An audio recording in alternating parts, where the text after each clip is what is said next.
There seems to be an awful lot of sad stories in the news today, and there are thousands missing. Does anybody care? We built a channel where we talk about those faces. Talking News. Debbie. Cassie Barron's has still not been found, and it's been 2 years since her case first hit the spotlight. Reggae. Chad Gable and Little Valo both behind bars. Sarah Galloway was found. She wasn't found alive. What happened to Sarah Galloway? It's too heartbreaking to share. Children are still missing. Children like Dorsey. You're in shame. You just got away with it. Welcome to Talking News.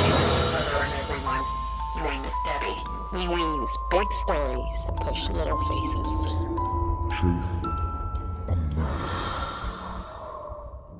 Welcome to Chasing a Murder, Talking News.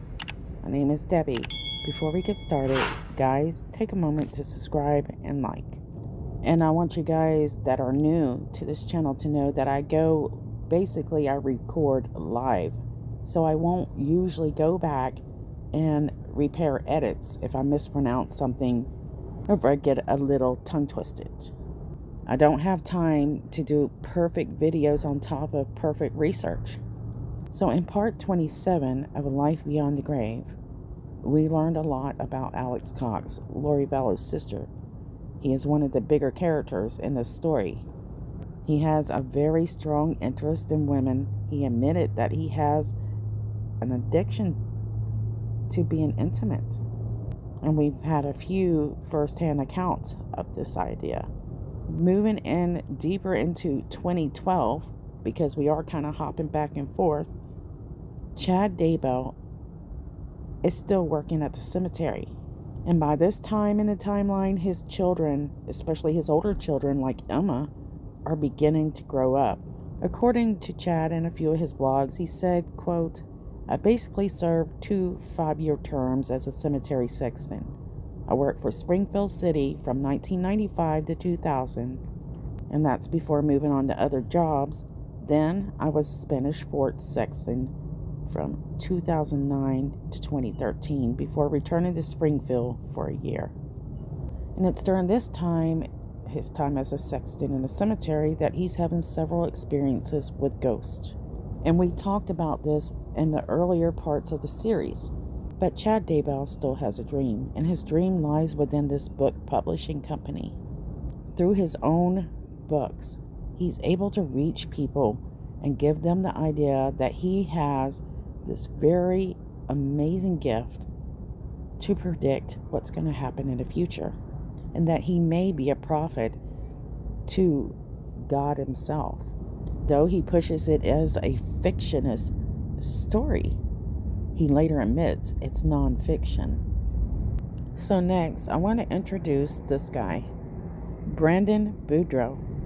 Brandon Boudrea marries into the Cox family through Lori Valo's niece, Melanie Boudrea, who will play a huge role in this story.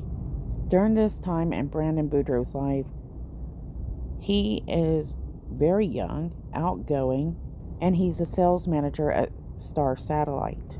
He's also a Mormon. I wanted to by this time, have more details on Brandon and Melanie Boudreau's backstory, but I just don't have time to do it. It appears in this timeline from 2012 to about 2018 to 2019. Brandon and Melanie Boudrea both had a beautiful, happy, healthy marriage, and they had a handful of children. At this point in Brandon's life, he's focusing on being a successful businessman, whereas Melanie, too, wants to be a successful businesswoman, but she's also trying to work her way into the Cox family, because remember, her dad didn't want her to have anything to do with the Cox family because he simply thought they were nutty. And so Melanie doesn't feel that way. She longs to be part of her family's lives, and she does get back in contact with them, and she starts getting more in contact with Adam Cox and her grandmother, Janice Cox. Around this time, she is getting to know Lori a little bit more.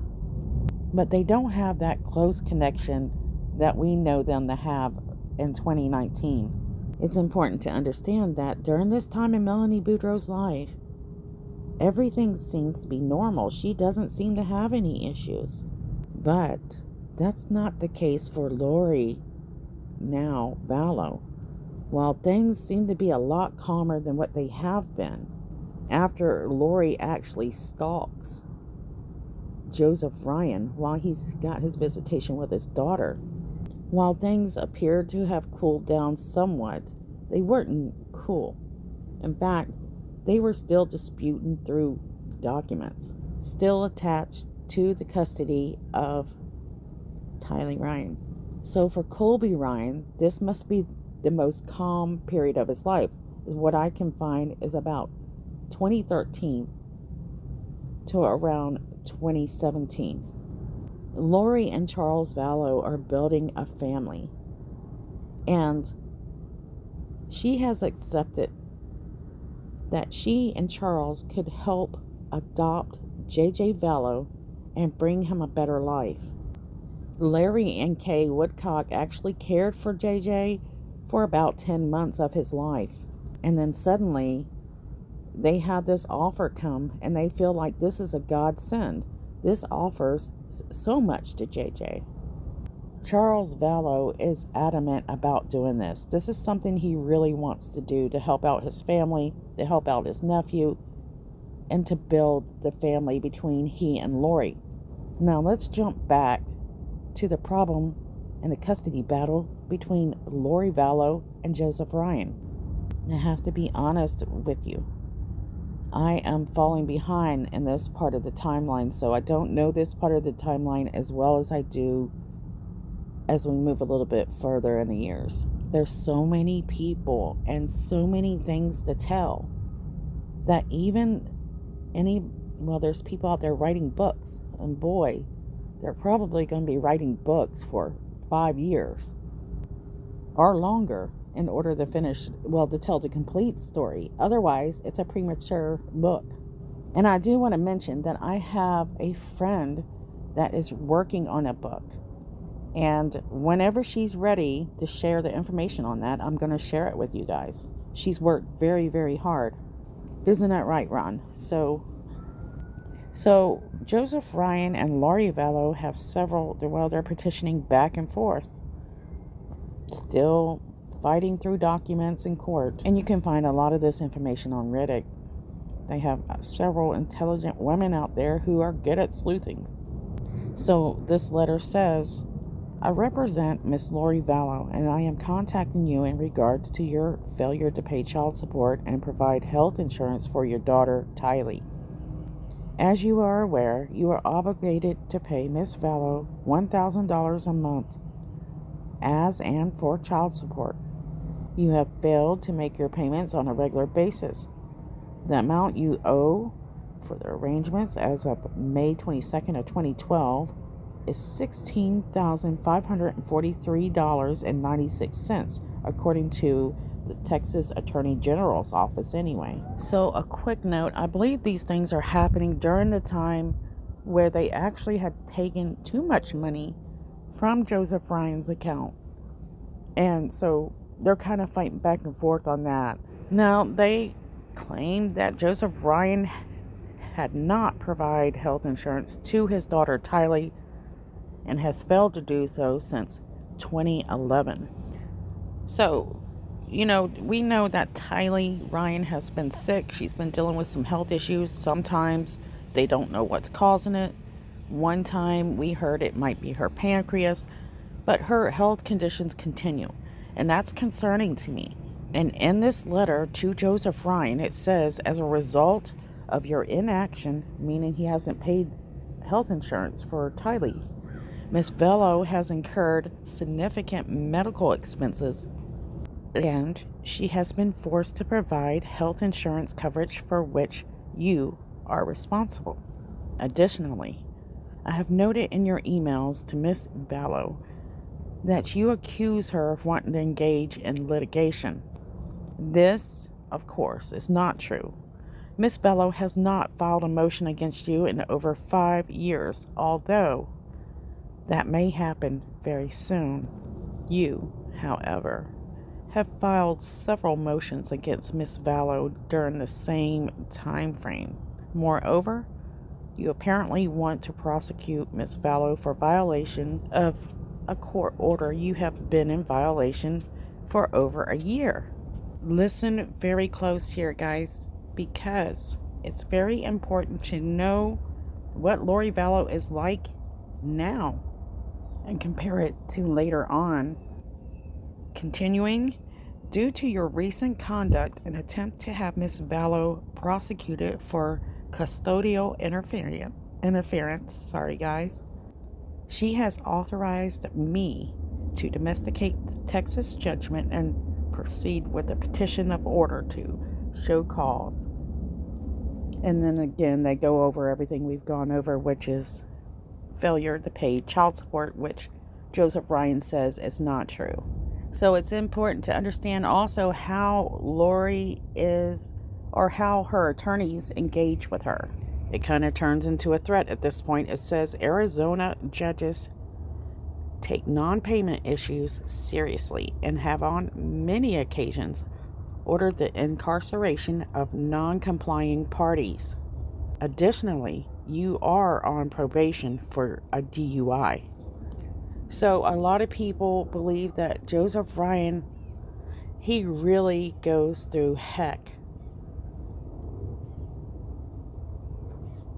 while he's married to Lori and afterwards.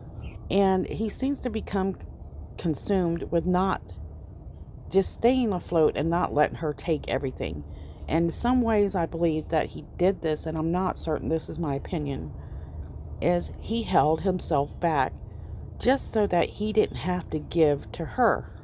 The attorney continues with, use of alcohol and drugs is not in the best interest of your daughter and may be addressed at a future hearing with the court. So in other words, what that appears to be to me is you keep on, doing what you're doing, something I don't want you to do, and we may actually, get a little bit more aggressive. She's kind of teeing back, because usually she wouldn't hold back like this. If she had an opportunity, she would take it. So this makes you wonder, either he has something on her, or maybe Charles Valo might have tamed her down a bit. The attorney says Miss Valo does not want to proceed in this matter, but due to your actions, she has been forced to respond. So we know that when Joseph Ryan and Lori Valo were married, most likely he didn't drink very much. We know through his sister Anna Cushion that he did like to smoke marijuana. But it just seems that Joseph Ryan is falling apart here. He's now got a DUI according to what we're reading right now. I've not been able to pull that up.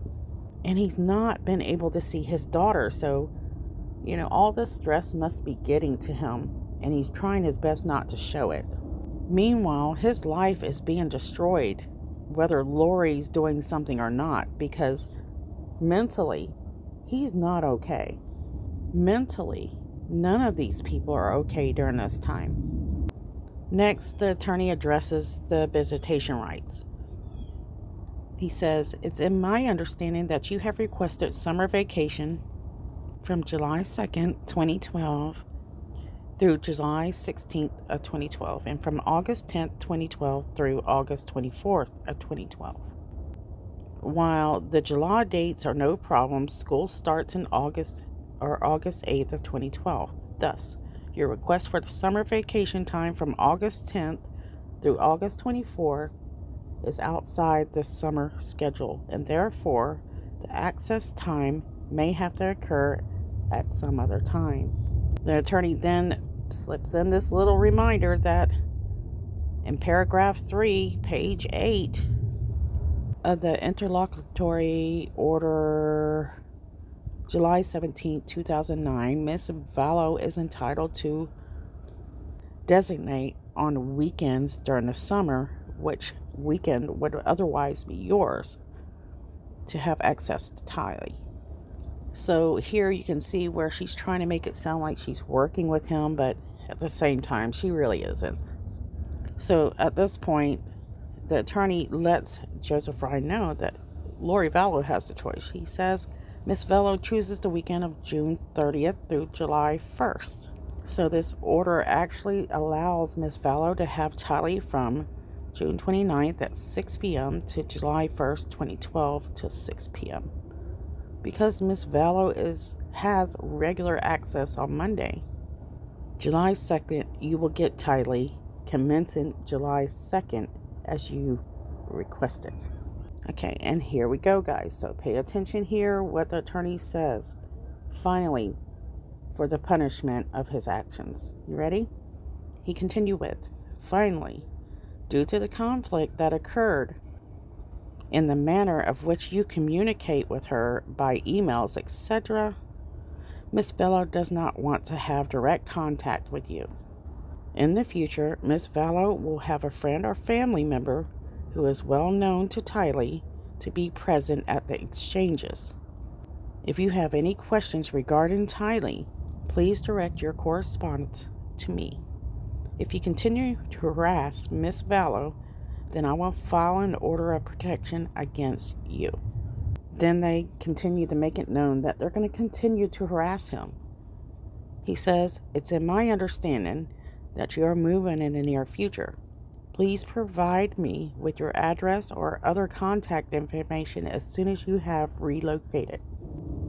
Also, in order to avoid unnecessary litigation, please provide me with your employer's name, address, and phone number, as well as your insurance information. Additionally, so as long as you're going to act as your own attorney, please provide me with at least 2 ways to contact you. If you have any questions regarding this matter, please do not hesitate to call. Sincerely, Evans, Dove, and Nelson. So Joseph Ryan has gotten a DUI. He's still not getting the visitations with his daughter.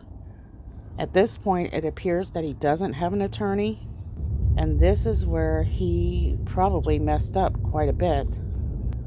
But these behaviors that we're seeing right now are very familiar to what we see in the future from Lori.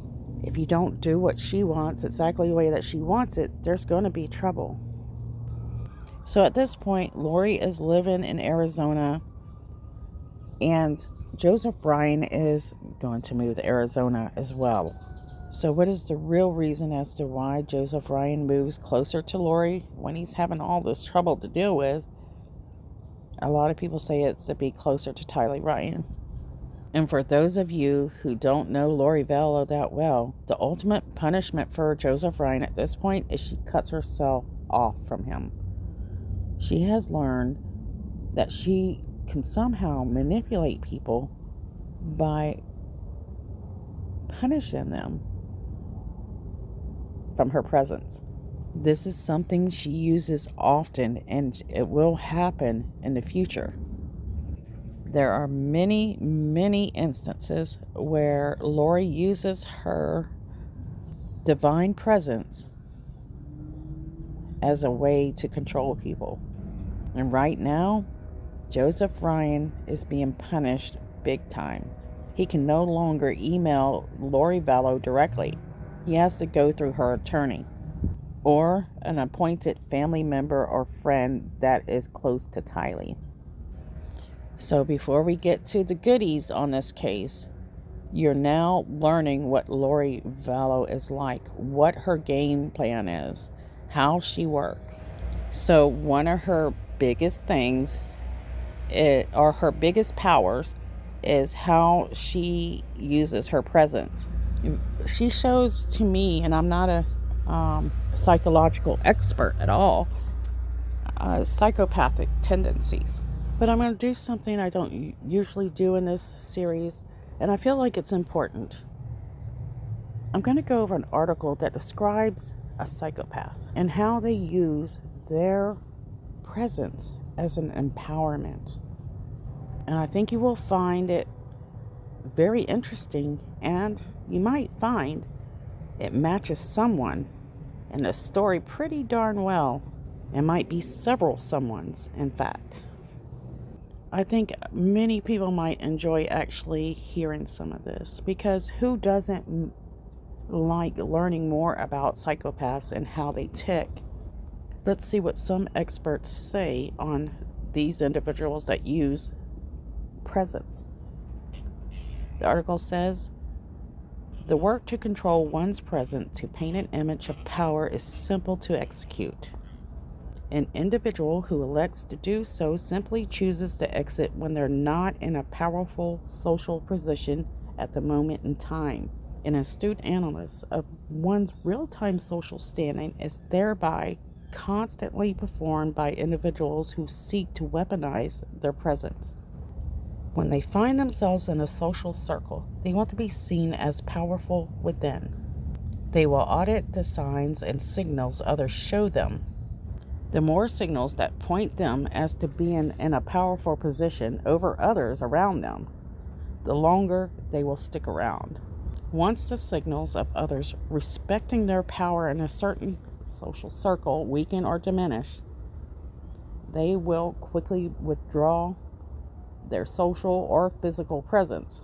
So, in the mind of a psychopath, if the respect and attention is not always directed toward them, then their presence is, by, their twisted definition, a supplement to the growth of someone else's power.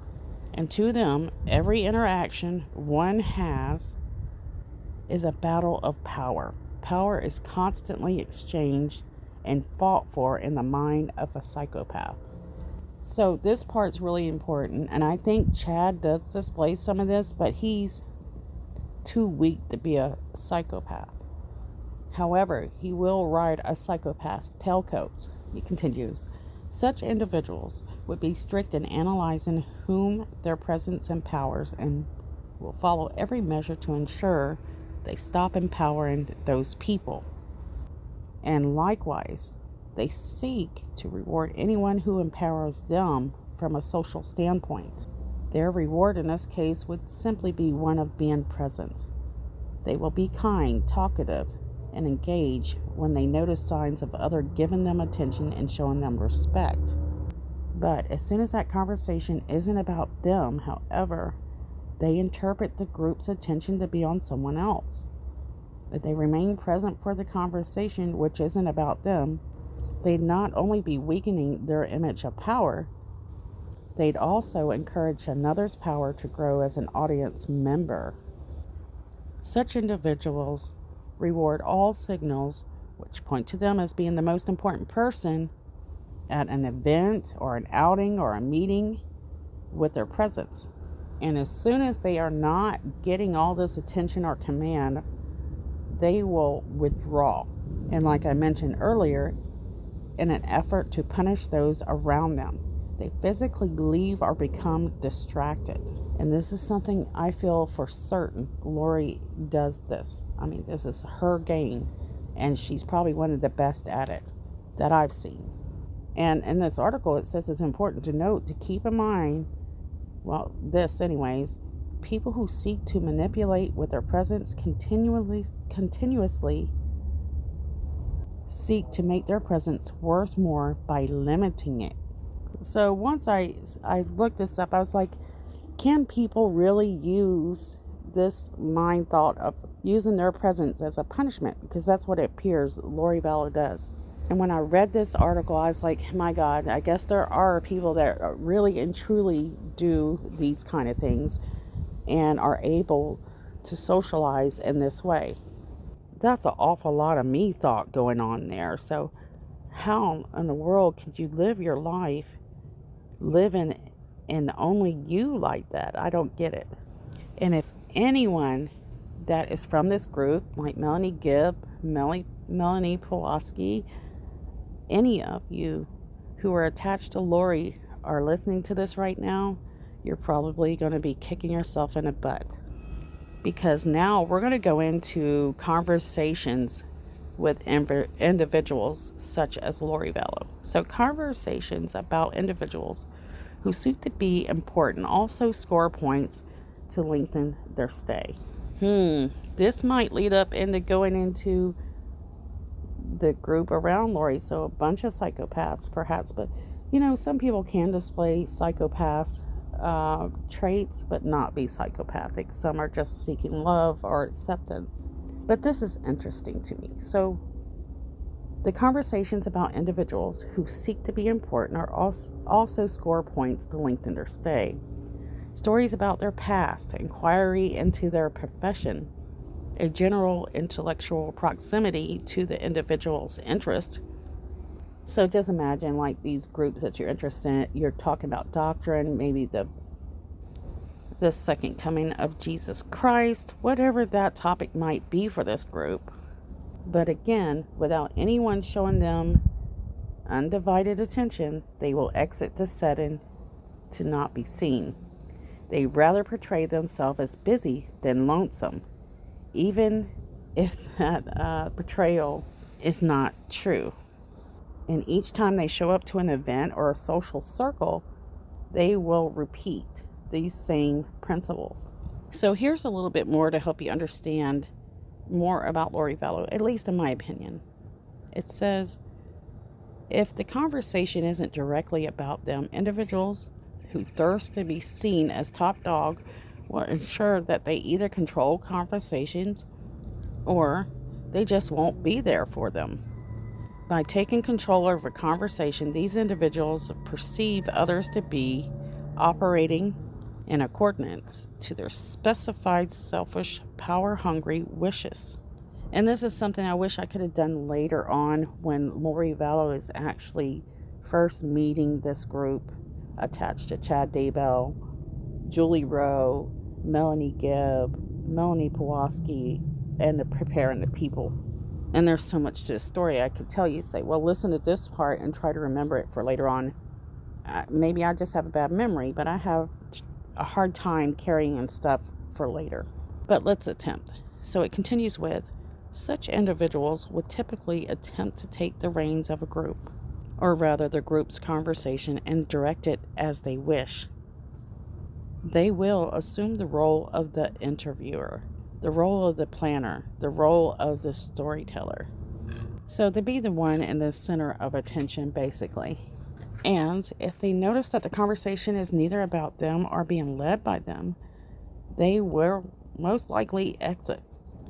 And again, since the circumstances would be a powerless position, they'd seek to punish those around them for not morphing their conversation to fit to this individual's desires. This is a really decent article, and I wish they had the author on there, but I couldn't find it.